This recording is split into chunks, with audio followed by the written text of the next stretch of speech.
নমস্কার বন্ধুরা, আজকে আমরা কথা বলবো এসআইআর নিয়ে। তো বাংলায় কবে এসআইআর হবে? রবিবারের বৈঠকের মুখ খুললেন মুখ্য নির্বাচন কমিশনার জ্ঞানেশ কুমার। তো বিস্তারিত এই ভিডিওতে আলোচনা করব। ভিডিওটি অবশ্যই শেষ পর্যন্ত দেখুন। আর ভিডিও শুরু করার আগে বলে দিই, এই সমস্ত ইনফরমেশন বিভিন্ন মিডিয়া, নিউজ আউটলেট এবং ইন্টারনেট থেকে সংগ্রহ করে, তো যে কোনো সিদ্ধান্ত নেওয়ার আগে নিজে একবার রিসার্চ করে নেবেন। তো চলুন শুরু করি। এবং নির্বাচনের আগেই কেন বিশেষ এবং নিবিড় পরিমার্জন? এই বিতর্ককে কেন্দ্র করে কবে থেকেই কমিশনের বিরুদ্ধে আসর সাজিয়েছে বিরোধী দলগুলি। এছাড়াও ভোট কারচুপি, ভুয়ো ভোটার অভিযোগের তালিকায় থাকছে বরাবরের সংযোজনের মতো। রবিবারে সেই সব প্রশ্নের উত্তর দিতে বসেছিলেন দেশের নির্বাচন কমিশন। ভোট ও ভোটার সংক্রান্ত নানান ইস্যুতে সাংবাদিক বৈঠক করে কমিশন।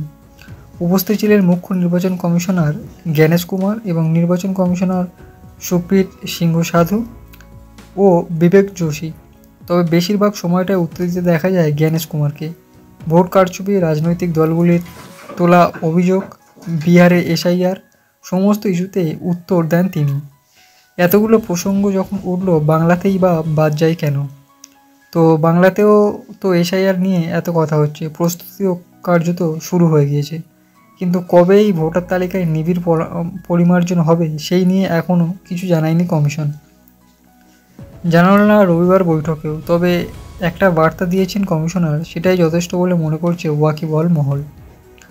তো এদিন জ্ঞানেশ কুমার জানান, এই সংক্রান্ত বিষয়ে তাঁরা তিনজন মিলে সিদ্ধান্ত নেবেন। পশ্চিমবঙ্গ বা দেশের অন্য কোনো রাজ্যে কবে থেকে ভোটার তালিকার বিশেষ ও নিবিড় পরিমার্জন শুরু হবে তা পরবর্তীকালে সঠিক সময়ে ঘোষণা করে দেওয়া হবে।